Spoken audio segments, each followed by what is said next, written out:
Hello. Good evening. Hello. Hello. I'm audible or no?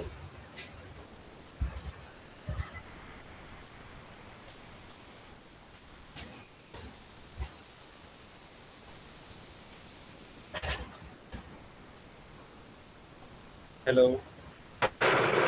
Hello. Yes, Yes, yes. yes. I'm I'm audible or audible. हाँ, आवाज़ आ रही है। okay. Okay.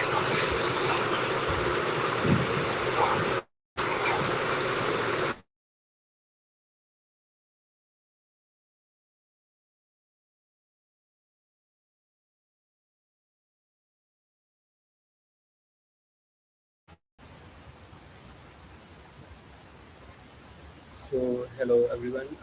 I'm Mohammed sir and I'm a co-founder of Miro Tech. आपको मतलब आपने सबने तो देखा ही होगा मेरे को। ठीक है, तो क्या आप सब अपने इंट्रो दे सकते हो एक एक करके? From first of all Abdul कासिर।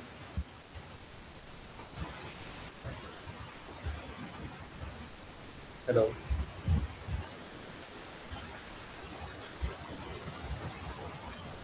कासिर।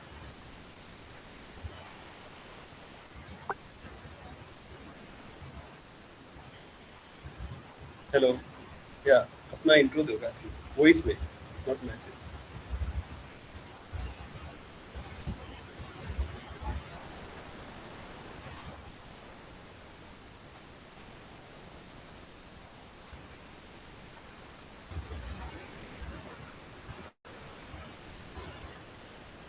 कासिर। Hello. Hello hello. Hello, hello. जी, आवाज़ आ रही है। सब ओके। लोग अपना इंट्रोडक्शन दो, अपने नेम्स बता दो और अपना बैचेस का नंबर, कौन-कौन से बैच से बिलॉन्ग करते हो बस। उसके बाद हम लोग क्लास स्टार्ट कर देंगे।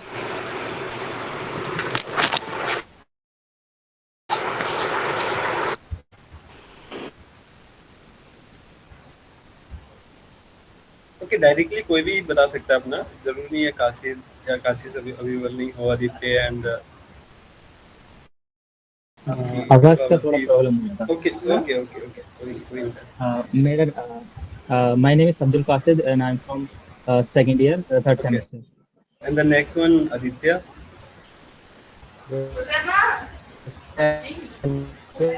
I'm second year, third semester. And then Afifa, Wasim and Hansa. Afifa Wasim, third semester, second year. Anisha Fatima, fifth semester, third year. And Faheem Ahmed and Faizi, I know Faizi Rahman, Faheem Ahmed and Furqan Ahmed and the Malaika Khan. आप डायरेक्टली बोलते जाओ, मतलब आप अपने I हिसाब am से। Furqan Ahmed and pursuing bachelor's from Jamia Hamdard, which second year, batch? Okay, third semester. Second year. And the next one आप directly कोई भी बता सकते हो। Sadia नबीला। Salah, या okay. Sadia Salah, fifth sem, third year. And Nabila Manasvi Zafar. Bhatt, fifth semester, third year. Okay Nabila Zafar, second Saiba, year, third semester. Okay okay, Good Saiba. evening, Sadaf Saiba Khan, Ansari. Saiba Khan, fifth semester. Okay, Sadaf Ansari. Sadaf Ansari, third semester. Sania from fifth semester, third year. Shiza Siddiqui and Zunaira like. Yes, sir. Good evening, evening. sir. I'm Shiza, batch 2024, fifth sem, okay, third year. And the last one is Zunaira. Zunaira from second year, third semester. Okay okay. So आप हमें मैं बता देता हूँ, हमारे अभी हम तीन जो हैं जो पढ़ाएंगे आपको, आज नहीं, मतलब अभी जो हमारे फर्स्ट ऑफ ऑल हम पढ़ाएंगे आपको बेसिक से। ठीक है, जो हमारे ओकुलर एनाटॉमी एंड फिजियोलॉजी रहेगा, तो उसमें हम तीन हैं, मैं, Mohammad sir and Mohammad Adnan and Afifa Rahman. Afifa Rahman आप लोग जानते ही होंगे इसको, अदनान भी आपके वो अफीफ़ा इंटर्न है last year, and then Adnan जो है वो फेलो है पीडियाट्रिक में फ्रॉम डॉक्टर श्रॉफ। मैं ग्रेजुएट हूँ और जॉब करता हूँ। सर आपकी आवाज एको हो रही है। हेलो हेलो, अब ठीक है? Hello hello, yes sir. ठीक है, अब वॉइस ठीक है ना? अब एको तो नहीं हो रही? सर इट इज एक्चुअली थोड़ी सी कम आ रही है, थोड़ा कम आ पा रही है। थोड़ा कम आ रहा है। अब ठीक है? अब मेरी वॉइस ठीक है क्या? यस सर, परफेक्ट है। Okay, thank you.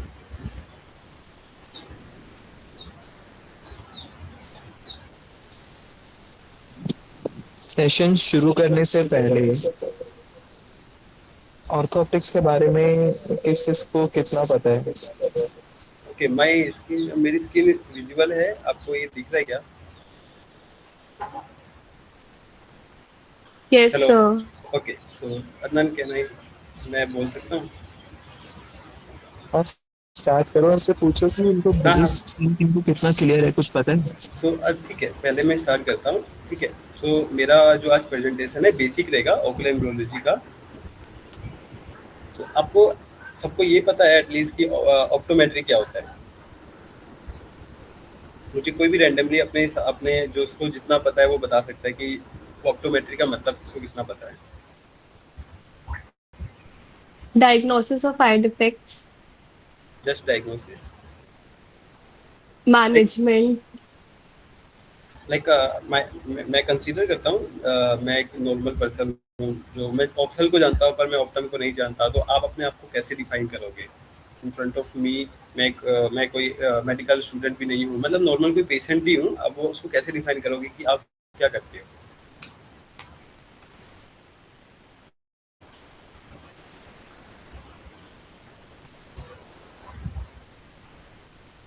ओके, ठीक है।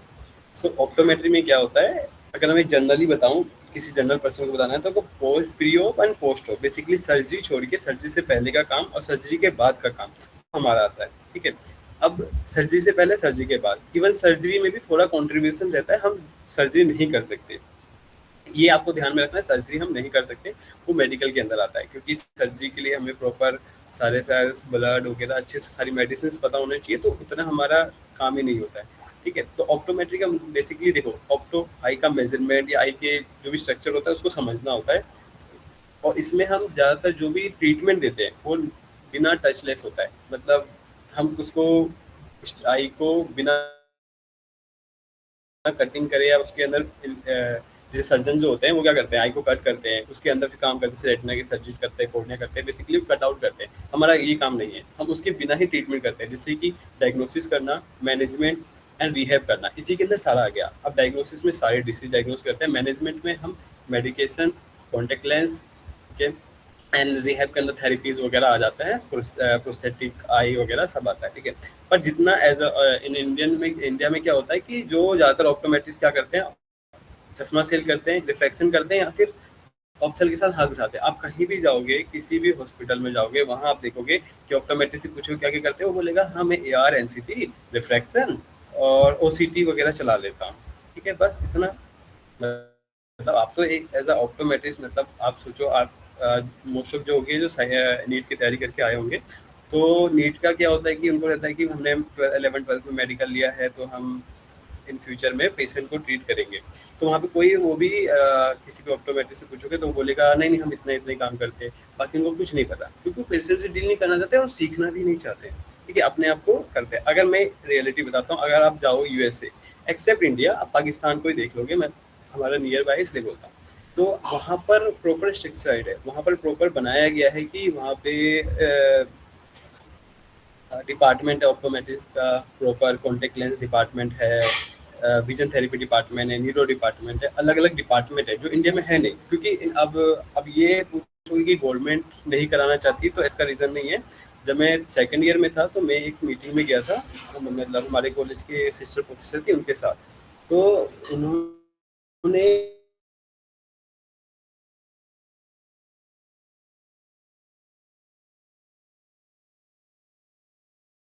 उससे पहले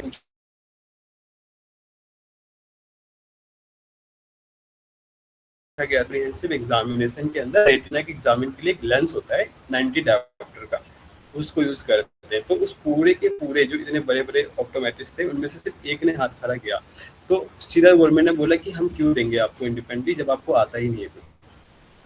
ये बात समझ आ रही है सबको कि कोई इंसान आपको काम करने क्यों देगा जब आपको कुछ आता ही ना हो? जी जी आ रही है।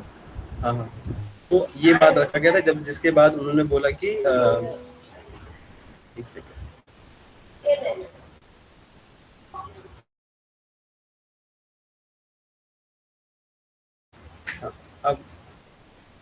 अब मेरी स्क्रीन भी शेयर हो रहा है और वॉइस आ रही है ना? Yes sir. ठीक है, तो ये रहता है। अब देखो मैं ऑप्टोमेट्री का ब्रांच बताता हूँ। तो जो जो ये सारे मैंने पॉपुलर ब्रांच लिए हैं, बहुत ज़्यादा जो आज के टाइम पे यूज होते हैं उनका। वैसे तो बहुत सारे ब्रांच है पर मैंने पॉपुलर ही कंसिडर किया है। एक होता है neuro optometry, contact lens, low vision and ocularist. Neuro optometry हम बताएंगे, मैं कॉन्टेक्ट लेंस का भी बताता हूँ। देखो कॉन्टेक्ट लेंस के अंदर भी डिफरेंट चीज़ होता है। अगर आपके पास अगर हम कंपेरिजन करें contact lens, you can comparison with the corneal specialized जो ऑप्थल होते हैं इनसे।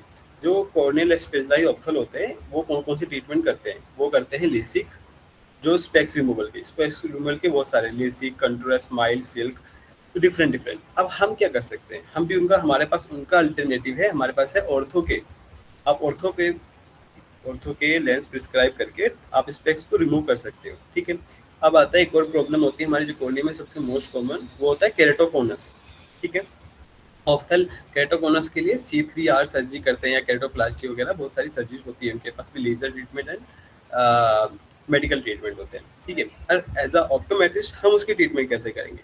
सो we have a RGP, keratoconus RGP, rose K lenses and the last one is a scleral lenses, ठीक है। अगर मान लो किसी पेशेंट का केरेटोकोनस सर्जरी होने के बाद उसका खराब हो गया, सर्जरी खराब हो गया, तो डॉक्टर क्या बोलेगा कि अब आपकी आँख ठीक नहीं हो सकती, ठीक है। सो आप क्या बोल सकते हो? वो डॉक्टर सीधे, अगर अच्छा कोई उसके नोन में होगा कोई अच्छा ऑप्टोमेट्रिस्ट, वो बोल देगा कि अब आपका एक ही इलाज कर सकता है, वो होता है ऑप्टोमेट्रिस्ट। आपके पास वो आएगा, आप उसको दो थेरेपी दे सकते हो। पोस्ट थेरेपी, स्केरल लेंस होता है। पोस्ट थेरेपी मतलब थोड़ा एडवांस है, वो बहुत हम लोग पेटेंट है, तो वो इंडिया में सिर्फ एक ही बंदे को आता है, ठीक है। तो अब या स्केरल लेंस दो हो गया। अब उसका विजन एक ही से आ सकता है, वो है स्केरल लेंस। कंसीडर, आपको पता होगा कि केरेटोप्लास्टी किसी को पता है, cornea transplant. Hello hello hello yes sir. हाँ, कॉर्निया ट्रांसप्लांट पता है ना सबको क्या होता है? Cornea Yes, sir. सुना होगा, आई डोनेट करते हैं। अगर कंसीडर करो, मैं क्वेश्चन ही पूछता हूँ कि अगर कॉर्निया ट्रांसप्लांट किया, कॉर्निया ट्रांसप्लांट भी खराब हो गया, सही से स्टेबल मतलब ग्राफ्ट हुआ पर ओपेसिटी आ गई इस कॉर्निया के अंदर भी और ढंग से विजन नहीं आ पा रहा है, फिर क्या करोगे? मतलब अब वो तो फिर बोलेगा कि अब तो खराब हो गई आँख, फिर उसके बाद क्या ऑप्शन बचता है उनके पास? अब कॉर्निया डोनेट भी कर दिया, आई डोनेट कर दी, फिर भी ठीक नहीं हुआ, तब क्या करोगे? उसके बाद भी हमारे पास लास्ट ऑप्शन बचता है, वही उसके बाद भी लास्ट ऑप्शन जो बचता है वो होता है स्केरल लेंस। उस पेशेंट को स्केरल लेंस के थ्रू हम उसका विजन वापस ला सकते हैं। गारंटी नहीं लेते कितना ला सकते हैं, बट हाँ कितना लाते हैं वो अपना काम कर सकता है। अगर उसका कॉर्निया सेंटर ठीक होता है या करने पर हल्की भी ओपेसिटी वगैरह होते हैं, तो हम उसका वोल्ट के अकॉर्डिंग उसको मिनिमाइज करके और उसका विजन काफ़ी रिस्टोर कर देते हैं, ठीक है। तो अब ये समझ आया ना हमारा काम क्या है। इससे पोस्ट ऑफ, ये सारे मैंने पोस्ट ऑफ केस बताया। किसी का लेसिक है, लेसिक खराब हो गया, क्योंकि डॉक्टर तो बोलेगा अब आपका आँख खराब हो गया, अब कोई ऑप्शन नहीं बचता है, आप चश्मा ही लगाओ या फिर आप अब दिखेगा नहीं, आपको ऐसे ही रहेगा। तो आप उसको स्केरल लेंस, ऑर्थो के, रोज के थ्रू ठीक कर सकते हो। अब आता है लो विजन। लो विजन में होता है जिन बंदों के रेटिना वगैरह खराब हो गया, मतलब कोई स्ट्रक्चर ही खराब हो गया, अब उसकी रोशनी बढ़ ही नहीं सकती, तो उस कंडीशन में उनको लो विजन देते हैं, ठीक है। इसको मैं तो डीप नहीं बता रहा। और ओक्लेरिस्ट होता है जिसकी आंखें इतनी खराब हो गई, आंखों को निकाल दिया गया। अब उनका क्या करते हैं, आंखें निकाल देते हैं, तो उनके पास आर्टिफिशियल आई लगाते हैं, सिर्फ लाइक का डमी, मतलब उसमें विजन नहीं होता, बस अपीयरेंस के लिए अच्छा। तो आप उसमें जैसे प्रोस्थेटिक होता है, जैसे किसी के हाथ टूटते हैं या पैर टूट जाते हैं तो हम प्रोस्थेटिक लिम्स लगाते हैं, वैसे ही हमारे आई अंदर होता है आर्टिफिशियल आई, प्रोस्थेटिक आई कहते हैं।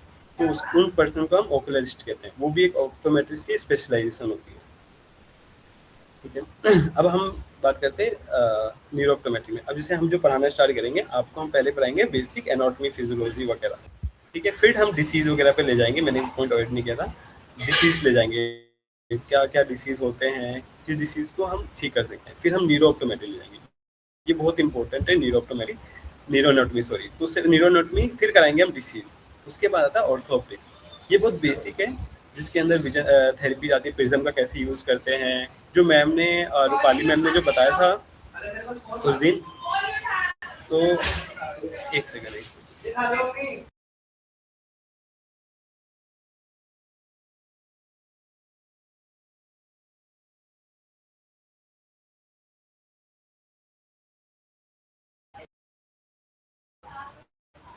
हेलो।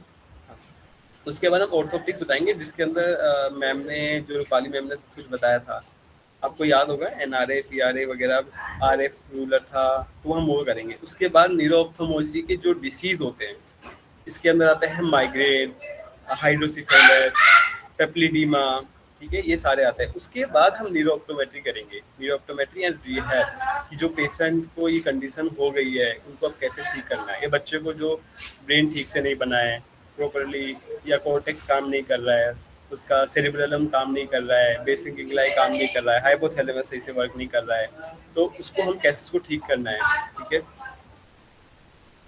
अभी तक आप सबको ही समझ आया मैंने क्या बताया? किसी को कुछ नहीं समझ आ रहा है कि ये कैसे होता है, हम ये सच में कर सकते हैं नहीं कर सकते?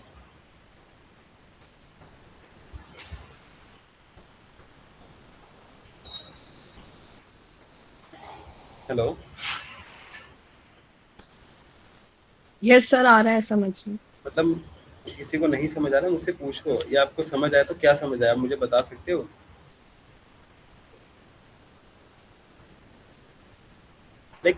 हम न्यूरोऑप्टोमेट्री करा रहे हैं, बट उसके अलावा भी आपके पास बहुत सारे ऑप्शन होते हैं। कॉन्टेक्ट लेंस वगैरह कर सकते हो, अच्छे कॉन्टेक्ट लेंस बहुत अच्छा है, आज के मार्केट में बहुत चलता है, बट बहुत एक्सपेंसिव ट्रीटमेंट है। जैसे कि हम जैसे लेसिक होता है, ऑन एवरेज 80K का लेसिक होता है, सेम एज ऑर्थो के का भी प्राइस 80K है, ठीक है। तो वो बहुत एक्सपेंसिव भी है, और उसका पढ़ाई भी बहुत एक्सपेंसिव पड़ जाती है, ठीक है। आपको मतलब अच्छी जगह से सीखना पड़ेगा, और उसको ओपन करने के लिए आपको उसके टाइल्स बहुत महंगे आते हैं, ठीक है। तो ये है, अभी तक समझ आया ना सबको कि कौन कौन से मैंने ब्रांच बताए थे ऑप्टोमेट्री के, क्या क्या कर सकते हो आप इन फ्यूचर। जिसको ऑर्थोप्टिक्स या न्यूरोऑप्टोमेट्री में नहीं जाना तो कॉन्टेक्ट लेंस भी जा सकता है, ओक्युलरिस्ट में भी जा सकता है, लो विजन में जा सकता है, क्लिनिकल में भी जा सकता है, क्लिनिकल बेसिक ऑप्टोमेट्री। सबको समझ आ गया? Yes sir. ठीक है, अब हम बात करते हैं ओकुलर एम्ब्रियोलॉजी। अब आपने बेसिक 11th 12th या फिर फर्स्ट सेमेस्टर में पढ़ा होगा कि हमारे 3 लेयर से ही बनता है पूरी की पूरी बॉडी, ठीक है। एक्टोडर्म, मेसोडर्म और एंडोडर्म होता है, ठीक है। तो हमारे आई को बनाने के अंदर सिर्फ 2 लेयर का इन्वॉल्व होता है, एक्टोडर्म और मेसोडर्म, ठीक है। अगर किसी जेनेटिक्स में, मतलब अपोज जेनेटिक में प्रॉब्लम आएगी तो पूरे के पूरे डेवलपमेंट में ही दिक्कत आ जाएगी, उसमें माल फॉर्मेशन हो जाएगा। मान लो किसी के जीन्स में एक केस है जो कल आफिफा बताएगी, ठीक है। तो उसके अंदर एक जीन होता है P1XE करके एक जीन होता है, ठीक है। उसमें कुछ डिफेक्ट आता है, जिसकी वजह से क्या होता है कि आईज में कॉर्निया लेंस प्रॉपर बनता ही नहीं है, और उसमें जो हमारा जो जहाँ से एक्वस ह्यूमर होता है वो ड्रेनेज होता है, तो वो प्रॉपर स्ट्रक्चर सही से बन नहीं पाता, जिसकी वजह से ग्लूकोमा हो जाता है, congenital glaucoma and congenital cataract हो जाता है, ठीक है। कंजेनाइटल कॉर्नियल ओपेसिटी भी हो जाती है। तो कोई भी डिफेक्ट होगा तो ओवरऑल आई में प्रॉब्लम आ जाएगी, इवन ब्रेन में भी प्रॉब्लम आ जाएगी, ठीक है। जैसे एक एग्जांपल है माइक्रोऑप्थेल्मल कोलोबोमा। मैंने एक फोटो डाली थी ग्रुप पे व्हाट्सएप पे, जिसमें एक फंडस बेसिकली रेटिना का फोटो था, जिसमें 2 गोले थे ना, एक लाइट जलती हुई येलो येलो से, जिसमें मैंने बताया था ये कोलोबोमा है, रेटिना कोलोबोमा। किसी को याद है?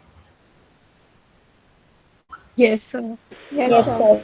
हाँ, तो वो कोलोबोमा है। तो वो क्या होता है, कंजेनाइटल, वहाँ का टिश्यू में टिश्यू जो होता है वो एब्सेंट हो रखा है, तो उसके वजह से हो गया। वो चीज़ को हम ठीक नहीं कर सकता। ऑप्थल क्या, ऑप्टम कोई नहीं ठीक कर सकता, बस मैनेजमेंट है, उसको आप मैनेज कर सकते हैं। अगर उसमें कुछ प्रॉब्लम आ रही है, फंक्शनली कोई प्रॉब्लम आ रही है, तो आप उसको मैनेज कर सकते हो, क्योंकि जो अल्लाह ताला ने बना दिया वो तो ठीक हो नहीं सकता कभी। तो वो जेनेटिक प्रॉब्लम हाँ, जेनेटिक भी हो सकता है या मालफॉर्म किसी की वजह से हो सकता है, पर वो बाय बर्थ है।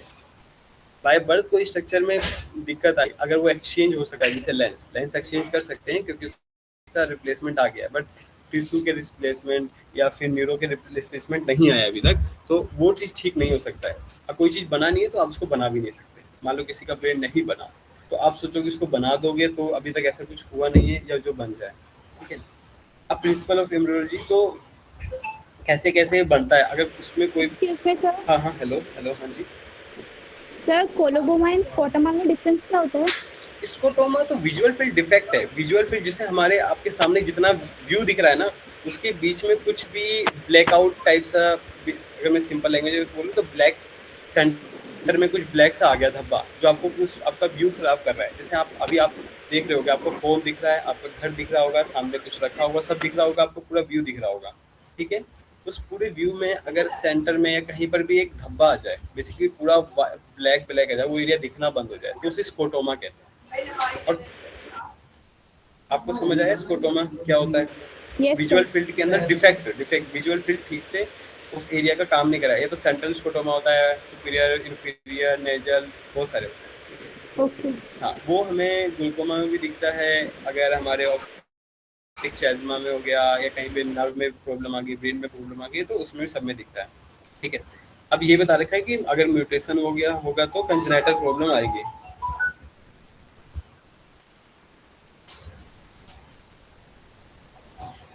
मेरी स्लाइड शेयर हो रही है?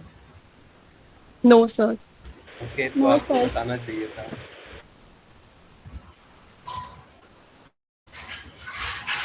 अब शेयर हो रहा है मेरी slide? Yes sir. Okay okay, ठीक है। तो म्यूटेशन जो भी होगा उसके वजह से चेंजेस हो गए अबनॉर्मलिटीज में, ठीक है। अबनॉर्मलिटीज आती है, ठीक है।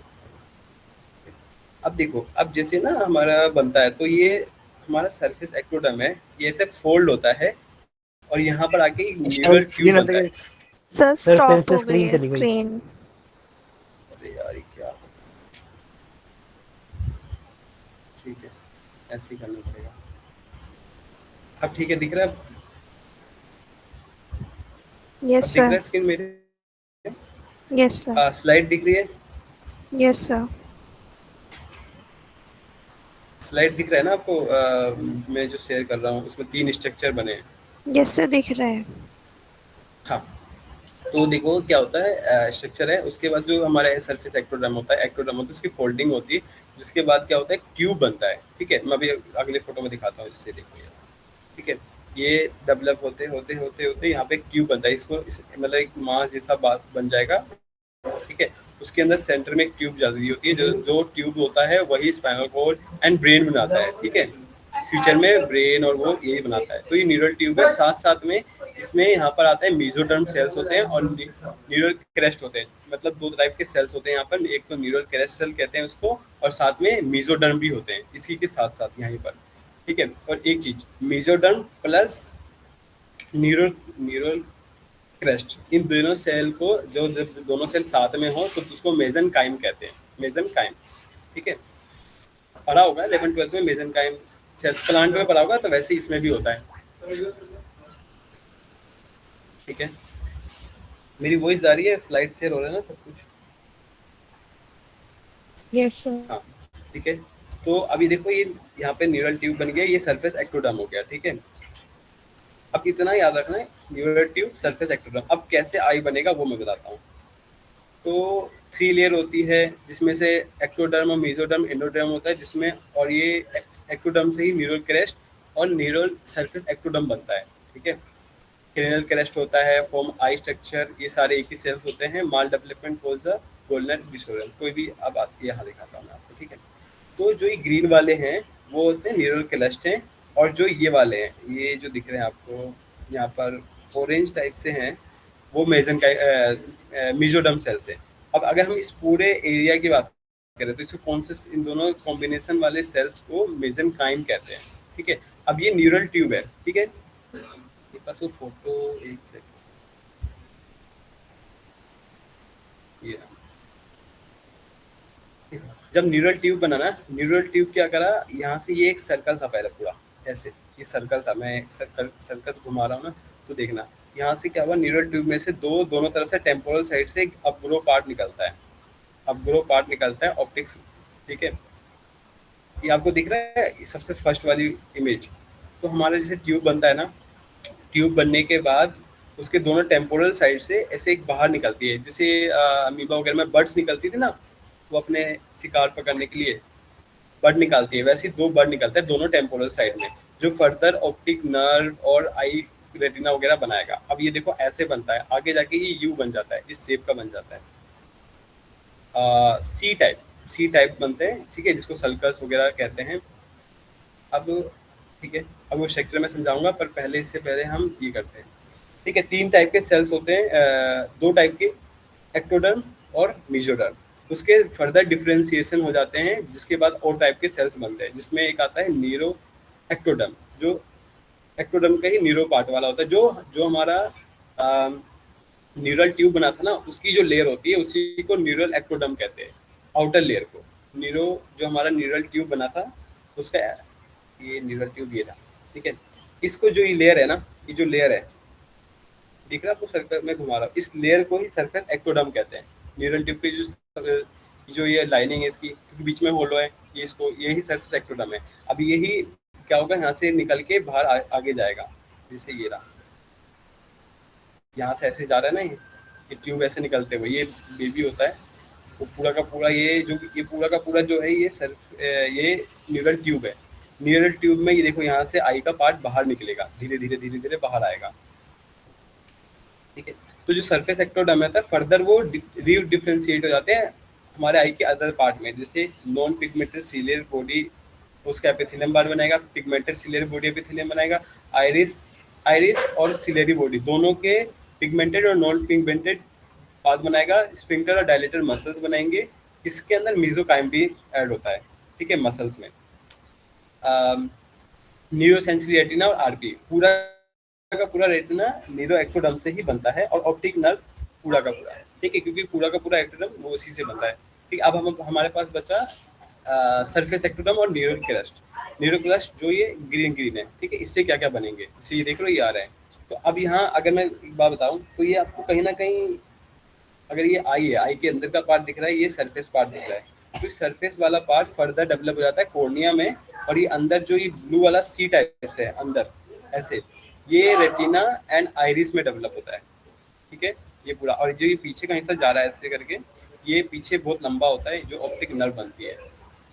अब न्यूरो क्रस्ट जो था फर्दर किस बनता है, मिड लाइन है, इंफीरियर ऑर्बिटल बोन बनेगा, कॉर्नियल स्ट्रोमा, कॉर्नियल एंडोथेलियम, ठीक है, एक्स्ट्राओकुलर मसल सीथ और टेंडनस बनाता है, स्केरेला भी यही बनाता है हमारा, ठीक है, meningeal sheath of the optic nerve, ठीक है, ऑप्टिक नर्व तक जाता है ये, ठीक है। Trabecular meshwork and uveal melanocyte. Trabecular meshwork पता है ना, हमारे जो कॉर्निया और आइरिस के बीच में जॉइंट समझ लो अंदर की तरफ होता है, जहाँ पर झिल्ली जैसी होती है।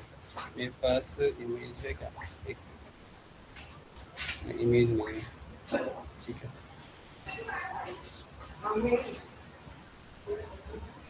अभी तक सबको समझ आया मैंने क्या बताया? देखो आपको बस ये सी बेसिक ये पता होना चाहिए कि सरफेस एक्टोडर्म क्या होता है, जो न्यूरल ट्यूब बताया था वही होता है, उसी का अपग्रो पार्ट होता है जो फर्दर ये स्ट्रक्चर बना देता है। न्यूरल क्रस्ट क्या बनाता है, हमारा ऑर्बिट के बोन्स बनाता है, कॉर्निया के स्ट्रोमा और कॉर्नियल एंडोथेलियम बनाता है, स्ट्रोमा और एंडोथेलियम से ही बेसमेंट मेम्ब्रेन बनती है हमारी, ठीक है, ये याद रखना, आगे बताएंगे, ये नेक्स्ट क्लास में रहेगा, ठीक है। एक्स्ट्राओकुलर मसल्स बनते हैं और टेंडनस बनता है। टेंडनस वो पार्ट होता है जहाँ पर एक्स्ट्राओकुलर मसल्स का इंसर्शन होता है, जहाँ पर हमारे आई के साथ एक्स्ट्राओकुलर मसल जो ज्वाइन होती है ना, उसको उस जगह को टेंडनस कहते हैं, ठीक है। ऑप्टिक नर्व के ऊपर सीट बनाती है, इसको प्रोटेक्शन के लिए। ट्रेबिकुलर मेसवेक और यूवियल का मेलोनोसाइट और झिल्ली कैपिलरी वगैरह सब इसी से बनती है। अब आता है सरफेस एक्टोडर्म, ठीक है। सरफेस एक्टोडर्म से कॉर्निया का एपिथेलियम लेयर बनता है, कंजक्टिवा का एपिथेलियम लेयर बनता है, लेक्राइमल ड्रेनेज सिस्टम जो हमारे आंसू के लिए काम आता है, ठीक है। हम अगर आप अपने जो मिडिल कैंथाई किसे कहते हैं, जो हमारे नोज है, नोज की साइड में जो आई वाला है ना जॉइंट, हेलो सबको मेरी वॉइस सुनाई दे रही है? अभी आप ना शीशे में जाना, शीशे में जाओगे ना तो अपने नोज के पास जो आई होता है, जहाँ पे आई जॉइंट है, जहाँ पे काजल लगाते हैं लिड पे, तो उसके नोज की तरफ, जो नोज की तरफ एंड है ना लिड का, उसमें आप देखोगे थोड़ा सा ना लिड को थोड़ा बाहर लो तो आपको ना एक छोटा सा होल दिखेगा, ऊपर भी और नीचे भी, उसे पंक्टम कहते हैं। वहीं से हमारे ना जो टीयर्स होते हैं वो डाउन अंदर जाते हैं। जैसे हमारे आंखों में हमेशा टीयर आता रहता है, पर आंसू तो नहीं आते, हमेशा आते हैं ना, तो ड्रेनेज होता है, तो वो पंक्टम से होता है। अभी ये सब ना अपने शीशे में जाना, लिड को नीचे करना और नोज की तरफ, जो नोज की तरफ का एंड है ना हमारा लिड का, ठीक है, वो थोड़ा उठा रहेगा, वहाँ पे देखना आपको वो छोटा सा ना होल दिखेगा, उसको पंक्टम कहते हैं, ठीक है। जब वो बंद हो जाता है तो मसाज करते हैं और उसी के अंदर हम इंजेक्शन लगा के सिरिंजिंग करते हैं, ठीक है। अब सब ना घर एक बार चेक कर लेना, आपको दिख जाएगा वो, ठीक है। अब आता है सर्फेक्शन। अब मीजोडर्म से एक्स्ट्राओक्युलर मसल्स बनते हैं, हमारे वस्कुलर एंडोथेलियम बनता है, ठीक है, एंड टेम्पोरल स्केला पोर्शन, ठीक है। अब जो स्केला होता है ना, सबसे इंपॉर्टेंट है, स्केला आधा किसी और पार्ट से बनता है और आधा किसी और पार्ट से बनता है। देखो मैंने बताया था न्यूरल क्रेस्ट में भी स्केला बनेगा, मैंने बताया था टेंडरनेस जो होता है वो हमारे स्केलल का पार्ट है, ठीक है। और एक स्केला हमारा मीजोडर्म से भी बनता है। तो जो टेम्पोरल पीछे का हिस्सा है ना स्केला, वो मीजोडर्म से बनता है, आगे का जो हिस्सा होता है हमारा वो न्यूरल क्रेस्ट से बनता है। अभी कैसे बन रहा है, हमारी जो आई होती है जब फर्टिलाइजेशन के बाद डे 22 से स्टार्ट हो जाता है बनना, ठीक है। ये याद रखना, 22वें दिन से हमारा आई बनना स्टार्ट होता है, फर्टिलाइजेशन के बाद से 22वें दिन, मतलब 22वां दिन मतलब 4th वीक का स्टार्टिंग में।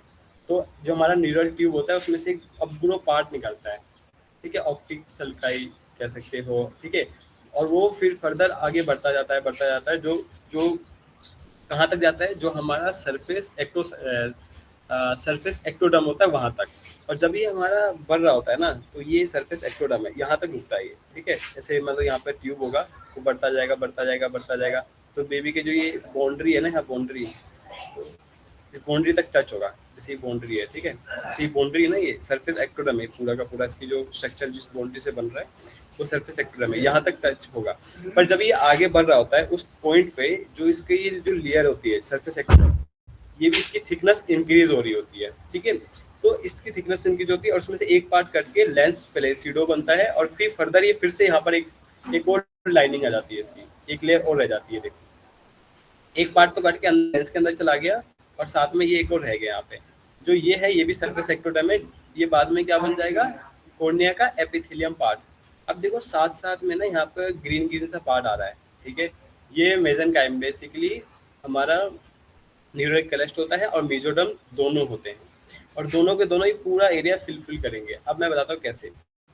जो मैंने बताया था न्यूरल क्रेस्ट क्या क्या बनाता है, हमारा कॉर्निया का पार्ट, स्ट्रोमा और एंडोथेलियम। एपिथेलियम तो इस पार्ट से बन गया, अब ये बीच में आएंगे, जैसे देखो ये बीच में आया, ठीक है।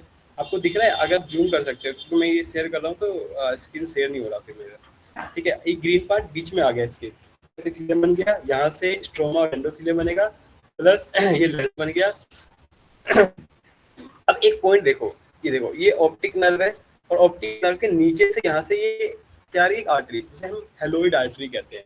जो मैंने कोलोबोमा की फोटो दिखाई थी ना कल, तो वो देखा ऑप्टिक नर्व के हमेशा नीचे था, ठीक है। जब बेबी होता है ना तब ऑप्टिक नर्व्स के अंदर से नहीं आता है हमारा आर्टरी, उसके नीचे से आता है पूरा, ठीक है। तो अगर ये यही जो यहाँ पर एक होल होता है, एक तरह से रास्ता होता है जिसको हम ऑप्टिकल फीसर कहते हैं, जहाँ से हेलोइड आर्टरी जाता है। जब ये आँख बन जाती है या बनने खत्म होने वाला होता है, तो ये आर्टरी यहाँ से रीजनरेट होके और यहाँ से निकल जाती है, और यहाँ से फिर आर्टरी आती है जिसे हम सेंट्रल आर्टरी कहते हैं, जो हमारे रेटिना के अंदर आता है, और ये बीच में खाली हो जाता है, बीच में हमारा विट्रस आ जाता है। अगर ये क्लोज हो जाता है, ये क्लोज होना बंद हो जाता है, मान लो यहाँ पे जो होल था ऑप्टिकल फीसर वो क्लोज नहीं होता है सही से, ठीक है, प्रॉपर बंद नहीं होता, उसी को हम कोलोबोमा कहते हैं। अब कोलोबोमा समझ आए कैसे बन रहा है, जो ये आर्टरीज आ रही है, आर्टरी का जो होल है, और जब ये आर्टरी रीजनरेट हो जाता है, बेबी आंखें बन जाती है बेबी की, तो ये आर्टरी यहाँ से हट जाती है, आर्टरी हटी बट इसका होल बंद नहीं हुआ, उसी को कोलोबोमा कहते हैं। अब समझ आया। अब ये जो होती है हमारे लेंस तक जा रही है, लेंस छोड़ो हमारे आइरिस तक जाती है, आगे तक जाती है, यहाँ पे दिया नहीं है, आगे तक जाती है। तो अगर हमारा लेंस का भी होल बंद नहीं हुआ तो लेंस कोलोबोमा, आइरिस का बंद नहीं हुआ तो आइरिस कोलोबोमा, और हमारा ऑप्टिक रेटिना का नहीं बंद हुआ तो रेटिनल कोलोबोमा। यहाँ पे पीछे कोरोइड होता है, कोरोइड में भी बंद नहीं हुआ तो रेटिनल कोरोइड कोलोबोमा हो गया। मेरे सबको समझ आया कोलोबोमा कैसे हो रहा है? Hello, yes yes sir. Coloboma समझ आ गया सबको कैसे हो रहा है? यहाँ पे जो होल होता है, जिसे हम ऑप्टिकल फिशर कहते हैं, वो क्लोज नहीं होता है, ठीक है, जिसकी वजह से वो यहाँ पे होल क्रिएट रह जाता है, जो मैंने फोटो भेजी थी फंडस की ग्रुप में, ठीक है। आप चाहे तो एक बार देख लो व्हाट्सएप पे, ठीक है, मैं फिर से रीशेयर करता हूँ। तो उसमें जो नीचे वाला पार्ट है ना, वो है कोलोबोमा, ठीक है, क्योंकि वो हमेशा ऑप्टिक नर्व से, देखो अगर यहाँ पे फोटो में देख सकते हैं, वो हमेशा ऑप्टिक नर्व ये रही और उसके नीचे से जा रहा है, ठीक है। तो ये क्लोज नहीं होता। मैंने एक बार फिर से ग्रुप पे देखा, जिसको देखना है देख सकते हो, अगर नहीं समझ आ रहा है किसकी बात कर रहा हूँ। तो अगर ये फर्दर क्लोज नहीं होता तो इन फ्यूचर वो ऐसा दिखेगा, बीच में होल जैसा दिख रहा है जो हमारे ऑप्टिक नर्व है उसके नीचे। अब ये ग्रीन वाला पार्ट फर्दर हमारा कोरोइड बना देगा, ऊपर मसल्स बनाएंगे, और यहाँ पे देखो हमारा ये बन गया कंजक्टिवा सेक, ये भी हमारा न्यूरल क्रेस्ट से बनता है, ठीक है। अब ये बता रहे हैं डे 22 में क्या हुआ, ऑप्टिक नर्व का न्यूरल ट्यूब से ऑप्टिक पार्ट बाहर आया, फिर ऑप्टिकल वेसिकल बन गया, मतलब एक डंडा जैसा बनेगा, लेंस प्लेसिडो बनेगा हमारा डे 28 के दिन। लेंस प्लेसिडो ये रहा, ये देख रहे हो, ये पार्ट जो है ना लेंस प्लेसिडो, ठीक है, ये यहाँ से कट के यहाँ पे आया, ऐसे हुआ, ये हमारा 28वें दिन में, 29वें 28वें दिन में ऐसा बन जाता है, ठीक है। 4th से 5th वीक में क्या होता है, आईलिड फोल्ड अपेयर हो जाते हैं, जो इसके आगे यहाँ पर पार्ट दिया नहीं है, यहाँ पे एक आईलिड होता है, आईलिड के फोल्ड होते हैं, वो भी मेसेनकाइमा से बनते हैं, ठीक है। सेकंड मंथ में क्या होता है, ऑप्टिक और लेंस का जो वेसिकल्स होता है इनवेजिकेट हो जाता है। हाइलाइट आर्टरी जो आती है हमारी सेकंड मंथ में, हमारी हाइलाइट आर्टरी आती है जिसमें एम्ब्रियोनिकल फिशर, जो मैंने ऑप्टिकल फिशर बोला था वही इसी का दूसरा नाम ये भी है, एम्ब्रियोनिक फिशर, ठीक है, वहाँ से एंट्री होती है। फिर उसके बाद इसी मंथ में एम्ब्रियोनिक जो फिशर होता है वो क्लोज होना भी स्टार्ट होने लग जाता है धीरे धीरे। ये किस लिए आता है, न्यूट्रिशन देने के लिए। हाइलाइट आर्टरी किस लिए आता है, न्यूट्रिशन देने के लिए, ठीक है। सेकंड मंथ में ही आरपी जो हमारी रेल होती है रेटिना के अंदर, रेटिनल पिगमेंटेड एपिथेलियम, वो डेवलप होने स्टार्ट हो जाती है, and corneal endothelium cell migrate होते हैं सेंट्रली। माइग्रेट मतलब ये देखो, ये जो माइग्रेट हो रहे हैं ना, ये देख रहे हो ऐसे, वो 4th to 5th second month में होता है स्टार्ट, ठीक है। सेकंड मंथ के अंदर से कम्प्लीटली हो जाता है माइग्रेट, सेंटर तक पहुंच जाता है। सेंटर देखो, अगर ये देख लो डे 44 सेकंड मंथ हो गया ना, सेकंड मंथ में देखो ये सेंटर में ग्रीन ग्रीन पार्ट 37 नहीं आया, तो माइग्रेट होते हुए सेंटर तक पहुंच जाता है सेकंड मंथ। अब 3rd to 5th मंथ में होता है, 3rd मंथ में स्केला बन जाता है हमारा, एरिस वगैरह ऊपर, सिक्लियन कैनाल होता है, कैसे ये तो बताना मुश्किल पड़ेगा। हमारे स्केला के पास होता है, एक तरह होलो पार्ट होता है यहाँ पर, ठीक है, उसको कहते हैं पार्ट होता है। ये यहाँ पर हमारा ये एंगल दिखाता हूँ, जो व्हाइट पार्ट दिख रहा है आपको ग्रीन के अंदर और लेंस के बीच में व्हाइट पार्ट, ये हमारा एक बार फीमर बनेगा। यहाँ पर जो कोने है ना उसको एंटीरियर एंगल कहते हैं, ठीक है, वहीं पर बनता है वो फर्दर बता दिया जाएगा। 5th मंथ में photo receptor cells inner segment में चले जाते हैं, आईलिड हमारा सेपरेट हो जाता है, ठीक है। 6th to 9th में क्या होता है, आइरिस के जो डायलेटर मसल्स होते हैं, आइरिस में 2 मसल्स होता है, डायलेटर और स्फिंक्टर, वो भी डेवलप हो जाते हैं, उनके मसल्स अच्छे से होते हैं, ठीक है। फोटो रिसेप्टर मतलब 7th मंथ में क्या होता है, फोटो रिसेप्टर सेल का आउटर सेगमेंट डिफरेंशिएट होता है, मतलब फर्दर अब देखो सेल्स तो अभी आ चुके हैं और इसके अंदर भी डिफरेंशिएशन रीडिफरेंशिएशन चलते रहते हैं। 2 लेयर बनी है, अभी 2 लेयर में से 10 लेयर बनानी है, 10 लेयर बनानी है ना, तो बहुत सारे माइग्रेशन होते हैं। तो 7th मंथ में फोटो रिसेप्टर के आउटर सेगमेंट बन जाते हैं, एंटीरियर चैम्बर एंगल कंप्लीट हो जाता है 8th मंथ में। 9th मंथ में जाके हमारा retina vesicles reach periphery, retina के वेसल्स मतलब जो रेटिना के अंदर नसें होती है ना, वो हमारे पेरिफेरी तक फैल जाते हैं। अगर अब एक एग्जांपल बताता हूँ, एक चीज़ बताता हूँ, अगर 7th मंथ में कोई बेबी हो जाता है, आपके हिसाब से क्या प्रॉब्लम आएगी उसको, मतलब प्री मैच्योर बेबी हो गया, 9th मंथ में होना चाहिए था, अगर वो 7th मंथ में हो जाएगा तो आपके हिसाब से क्या होगा उसमें दिक्कत, कोई मुझे बता सकता है? आपके सामने ही आंसर है, तो मुझे बता सकता है अगर कोई 7 मंथ में बेबी हो जाता है तो उसको प्रॉब्लम क्या आ सकती है? कलर मतलब वो से रिलेटेड। कलर से रिलेटेड, वो तो 7 मंथ जब पैदा होगा तो वैसे भी उसको रोशनी नहीं होगी, वो दिख ही नहीं रहा होगा उसको। तो कुछ ऐसा जो आप बता सको आप। सर रेटिनल डिजीज, रेटिना की डिजीज होंगे, ठीक है। हाँ नेजल लक्राइमल ब्लॉकेज हो सकता है, इंटीरियर चैम्बर अगर नहीं कर पाए तो हाँ हाँ हाँ हाँ, ठीक है। तो सबसे ज्यादा होता है, देखो अब मैं यहाँ देखो मेरे पास ये निकल गया, एक सेकंड।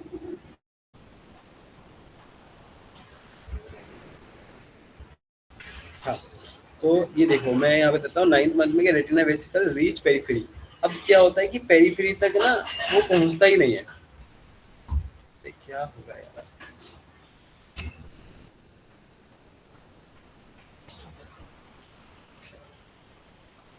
निकाल ही देता हूँ उसको। हाँ। तो हमारा क्या होता है कि जो हमारा रेटिना है पेरिफेरी तक नहीं पहुंचेगा। अगर बताओ रेटिना नहीं पहुंचा मतलब वहाँ पे ऑक्सीजन नहीं पहुंचेगा, ऑक्सीजन नहीं पहुंचेगा तो क्या होगा उस जगह पे, तो बता सकता है? तो पेरिफेरल विजन डैमेज होगी। हाँ पेरिफेरी विजन तो डैमेज होगी, प्लस वहाँ पे हाइपोक्सिया कंडीशन बनेगा। अब वो क्या करेगा वहाँ पे, वो अपने ही नए नए वेजल्स बनाने लग जाएगा, तो न्यू वस्कुलराइजेशन भी हो जाएगा वहाँ पर, ठीक है। तो उसी को हम आरओपी कहते हैं। आरओपी बहुत मतलब समझ लो जो हमारे जो ऑप्थल का ना एक ब्रांच ही है वो आरओपी, ठीक है। जो 7 महीने में बेबी हो जाते हैं ना उनको आरओपी हो जाता है, रेटिनोपैथी ऑफ प्रीमेच्योर, ठीक है। मतलब उसके अंदर आई स्वेलिंग हो जाएगी बहुत ज़्यादा, शायद पेरीफेरी में वेजल्स ऐसे पहुंचे नहीं होंगे, नए नए वेजल्स बनने लगे होंगे, टीनी टीनी वेजल्स बन जाते हैं, ठीक है। ये कंडीशंस आती है, आप खुद समझ सकते हो। देखो कोई बेबी अगर 7 मंथ में होता तो देखो ये 9th मंथ में डेवलप होना चाहिए था, जो होगा नहीं। अब बाहर होगा तो बाहर के एनवायरनमेंट के और अंदर के एनवायरनमेंट में बहुत ज़्यादा फर्क होता है, डेवलपमेंट में बहुत ज़्यादा इम्पैक्ट पड़ सकता है, ठीक है। तो उन्हें हमें इस NICU के अंदर रखना होता है बेबी को, और उनको ऑब्जर्व करके देखना होता है कि वो प्रॉपरली ग्रो करे, ठीक है।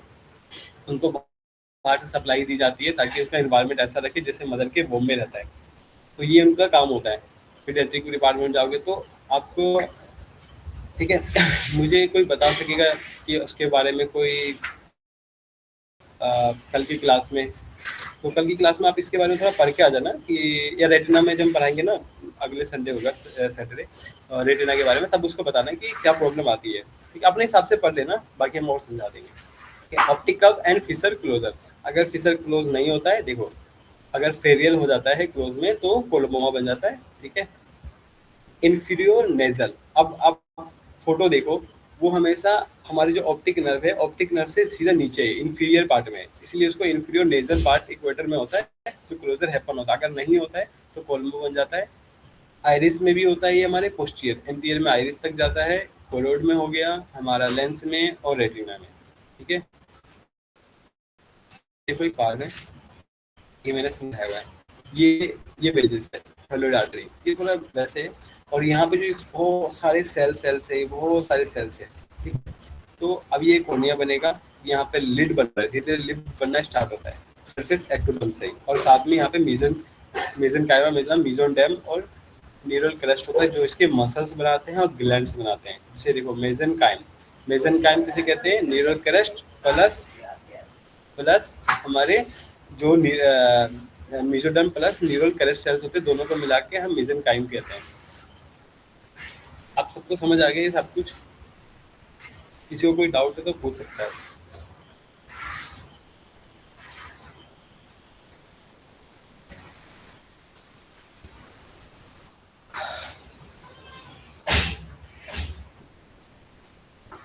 किसी को कोई कुछ चीज़ समझ नहीं आया या कुछ पता नहीं चला, और किसी को कुछ इसके रिलेटेड भी पूछना है कि हाँ क्या हो रहा है, कैसे हो रहा है, कैसे पढ़ा रहे हैं, क्या क्या और चीज़ पढ़ाओगे, ये सब भी पूछना है तो पूछ सकता है।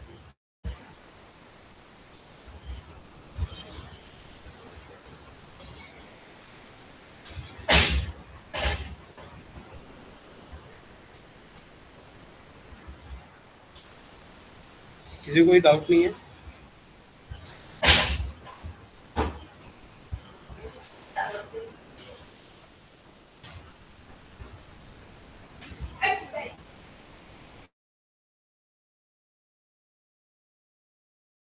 ओके ठीक है, मैं क्लोज करता हूँ। कोई डाउट है तो वो ग्रुप में लिख सकता है, किसी को कुछ चीज़ नहीं समझ आया कैसे हो रहा है, और नोट्स वो हम इसमें डाल देंगे सारा का सारा। ठीक है, देखो अब मैं बताता हूँ बेसिक से पढ़ाने का मतलब क्या होता है। जैसे आप ना, अगर आप एनाटॉमी सही से नहीं पढ़ते, ठीक है, अगर आप इस हिसाब से पढ़ते हो, आपको स्ट्रक्चर का एक एक चीज़ पता होगा, तो आपके अभी ना 90% डिसीज कवर हो जाएंगे। मैं इसलिए ऐसा पढ़ा रहा हूँ, या टीचर देखो नहीं पढ़ाएंगे ऐसे, मैं बताता हूँ। रीज़न ये है कि अगर अभी से करोगे तो आप चीज़ को ना रिलेट कर पाओगे और इमेजिनरी चीज़ों को समझ पाओगे कि हाँ ये डिजीज़ कैसे हो रहा है। ठीक है, अगर आप किसी से कोलाकोमा का पूछोगे तो वो नहीं बता पाएगा भाई कौन सी सेल्स की वजह से हुआ, किस सेल्स की वजह से हुआ। बट अगर अभी आपने इमेज देखी, सही से समझा, तो आपको समझ आ गया होगा कि कैसे आ रहा है, किस मंथ में कैसे क्लोज हो रहा है, किसको कैसे दिक्कत आ रही है। ठीक है, किसी को कोई डाउट है पूछ लेना। सो मैं ब्रीफ करता हूँ। Bye everyone. Thank you, sir.